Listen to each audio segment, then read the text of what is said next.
रमता राम जपो रे प्राणी, अब तो सुन ले राम कहानी।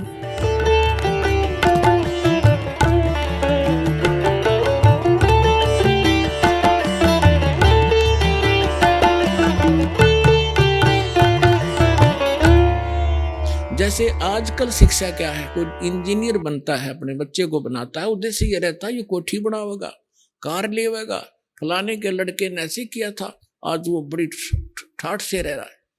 कोई डॉक्टर बनता है तो उसका उद्देश्य ये होता है कि दुनिया में लूटूंगा, 2 के 20 बनाऊंगा, कोठी गाड़ूंगा और कार लूंगा, ठाठ से रहूंगा। अब ये हो गया, यह शिक्षा इसलिए चल रही है और ये भूल गए उस दिन को कि संसार छोड़कर भी जाना होगा। एक डॉक्टर था यहीं पर। अब जैसे कोई अन्य भी कोई लॉ करता है, मैं जज लगूंगा, मैं ये करूंगा, वकील बनूंगा, इंजीनियर बनूंगा, टीचर बनूंगा, उद्देश्य केवल मन में एक ही होता है। लेकिन परमात्मा हमें याद दिलाना चाहते हैं कि जिस लोक में आप रह रहे हो, इसमें आप रावण जितना धन इकट्ठा नहीं कर सकते। सर्व सोने की लंका थी वो रावण से रणधीरम, एक पलक में राज बिराजी जम के पड़े जंजीरम। सर्व सोने की लंका थी सारी, जैसे हम ईंटों से महल बनाते हैं, ऊपर सीमेंट लगा के उसकी सफेदी करा के चमकाते हैं, कहते हैं ऐसे वो तो सोने में बना रखा था, स्वर्ण के अंदर, गोल्ड में। और कहते हैं रति कंचन पाया नहीं रावण चलती बार, संसार छोड़कर जाने लगा तब 1 ग्राम सोना भी साथ नहीं ले गया। यही लंका के नागरिकों ने लूट ली उसकी लंका, और बाहर से गए हुए सैनिक थे रामचंद्र के, वो उठा ले पत्थर के पत्थर सोने, और वो कुत्ते वाली मौत मरा और गधे की योनि प्राप्त हुई। तो परमात्मा हमें याद दिलाना चाहते हैं, एक यहाँ डॉक्टर था हिसार के अंदर, आई डॉक्टर था, आंखों का, बहुत अच्छा अस्पताल चल रहा था। तो वो अपने लड़के का एडमिशन कराने के लिए गाड़ी में बैठाकर पति पत्नी जा रहे थे। रास्ते में दुर्घटना होगी, तीनों मारे गए। और बताने वाले ऐसे पेपरों में आया था कि उसके पास इतना धन है, पता नहीं उसको भी खुद कितना धन होगा। अब शर्म मार ले उस धन ने, चाट ले उस पढ़ाई ने, डॉक्टरी ने। आपकी तगत आपने क्या घूम रहा होगा, पैसे दुनिया लूट लेगी, उसके रिश्ते रिलेटिव ले जाएंगे उसने, और आप पाप की तरह पाप से लद कर चला गया। पुण्यात्माओं, भक्ति मार्ग को सफल करने के लिए हमने प्रत्येक मर्यादा का ध्यान रखना पड़ेगा। आपको इनके गुण अवगुण बताए जाते हैं ताकि आप अपनी इस भक्ति को सफल कर सके, मार ना खा जाए। बीच बीच में ये एग्जाम्पल देने पड़ते हैं, सत्संग उद्देश्य कुछ और है, उसको बाद में छेड़ेंगे। ये आपने ब्याज नहीं लेना, जैसे हम बताते हैं आपको, ब्याज नहीं लेना आपने, क्योंकि ये बहुत बड़ा पाप है। जो भगवान ने मना किया है तो मना ही होना चाहिए। आप मदद करना चाहते हो वैसे कर दो। और फिर हम किस लिए धन इकट्ठा करते हैं? हम करते हैं कोठी बंगले बनाने के लिए और ब्याह शादी में बकवाद रचाने के लिए। ये बकवाद भक्ति में नहीं चलेंगी। यदि आपने परमात्मा पाना है और यहाँ से सुख लेना है, ये जीवन सुख में ठीक ढंग से अपने व्यतीत करना है, तो जो दास मर्यादा बताता है ये गॉड गिवन है, और इनके अनुसार चलोगे तो आप सफल हो जाओगे, यहाँ भी सुखी रहोगे और फिर सतलोक चले जाएंगे, सदा के लिए पीछा छूटे इस गंदे लोक से।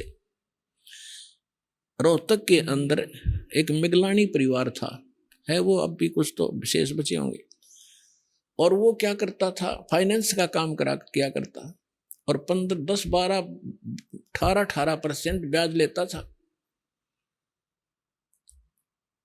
और उसके हमारे भक्तों ने एक कोई गाड़ी ली थी अपने लोन लेकर उससे, तो उससे आना जाना रहा, किस्त कैश देते थे। आप ब्याज ले नहीं सकते, अगर मजबूरी हो तो दे सकते हैं। तो कहने का भाव ये है कि जब हमारे भक्त कहीं जाएंगे तो ज्ञान भी सुनाएंगे।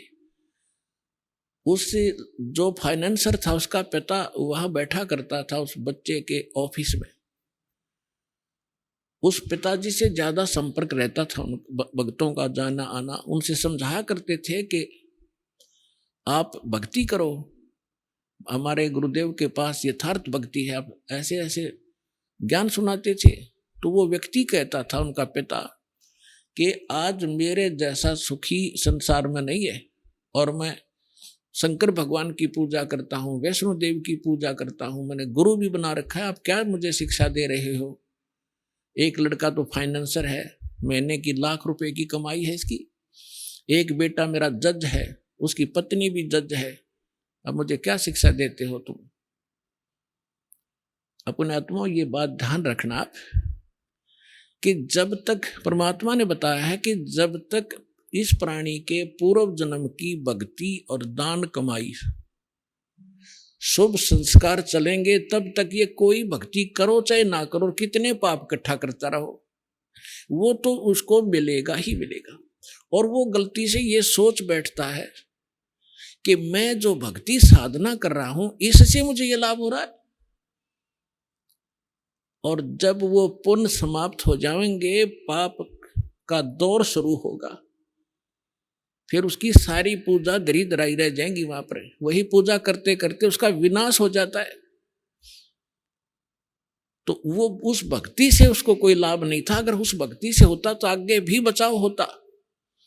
तो कुछ दिनों के बाद पेपर में एक समाचार पत्रों में खबर छपी, और उस खबर को पढ़कर उस भक्त ने हमें बताया, जी ऐसे ऐसे हम एक फाइनेंसर से कुछ वो लोन लिया था, लोन तो उनका क्लियर हो चुका था। फिर उनको याद आया कि तो वही व्यक्ति है जो यूं कहा करता कि मेरे जैसा सुखी नहीं, उसमें क्या लिखा था। फिर वो जाकर आए, वहां पर शोक व्यक्त करने भी गए। उस समय तो बात करण की भी नहीं थी ना, अच्छा नहीं लगा था। बाकी वो जाके आए, सारी कथा सुनी। क्या हुआ कि उन्होंने एक संडे के दिन एक धार्मिक अनुष्ठान करवाया अपने गुरुजी से। धार्मिक अनुष्ठान करवाया, सारे जो क्रिया थी वो करी, कोई जागरण जुगरण करवाया, जैसा भी हवन पवन किया। तो उस बची हुई सामग्री को, जैसे हवन से बची हुई राख को फूल चढ़ाते हैं, फूलों को उनको जल प्रवाह करते हैं बाद में। तो वो दोनों भाई फाइनेंसर और वो जज, उन दोनों को गाड़ी में बैठकर विसर्जन करने गए थे। एक रोहतक से झज्जर रोड के ऊपर, झज्जर साइड में, रोहतक साइड, दिल्ली साइड में एक जवाहरलाल नेहरू कैनाल है, पक्की नहर है, बहुत चौड़ी, और उसमें पानी जब चलता है तो फुल बहुत बह के चलती है। साथ में ड्राइवर था। उन्होंने जो लिफाफा ले रखा था फूल फाल, वो जाकर के ऐसे पानी में डालना चाहा किनारे खड़ा होकर के। वो कुछ पटरी टेढ़ी थी उसकी, ऐसी स्लोप में, वो ऐसे गिर गई। उन्होंने सोचा कि जल प्रवाह तो नहीं हुआ, पानी कुछ नीचे है। तो एक भगत ने दूसरे का हाथ पकड़ लिया। जज खड़ा रहा, उसका जो फाइनेंसर भाई था वो उसको अपना हाथ पकड़ा कर उसको, और नीचे को होकर ऐसे जल प्रवाह करने लगा पटड़ी पर पड़ी हुई स्लोप के अंदर उस सामग्री को। ऐसा पैर फिसला, वो झटके में दूसरा भी साथ ही, दोनों उस दरिया में बह गए। तीसरे दिन लाश पाई थी उनकी। तो पुण्यात्मा परमात्मा याद दिलाते हैं, झूठे सुख को सुख कहे ये मान रहा मन मोदे, ये सकल चबीना काल का कुछ मुख में कुछ गोदे। मन तू सुख के सागर बस रे, भाई और ना ऐसा यस रे। मन तू सुख के सागर बस रे, भाई और न ऐसा यस रे। आप सुन रहे थे जगत गुरु तत्वदर्शी संत रामपाल जी महाराज जी के मंगल प्रवचन। अधिक जानकारी के लिए विजिट कीजिए हमारी वेबसाइट www.jagatgururampalji.org। संत रामपाल जी महाराज जी के शुभ आशीर्वाद से पूरे विश्व भर में 500 से भी ज्यादा नाम दीक्षा केंद्र हैं, जिन पर संत रामपाल जी महाराज जी द्वारा ऑनलाइन निशुल्क नाम दीक्षा दी जा रही है। अपने नजदीकी नाम दीक्षा केंद्र का पता करने के लिए संपर्क करें 8222880541।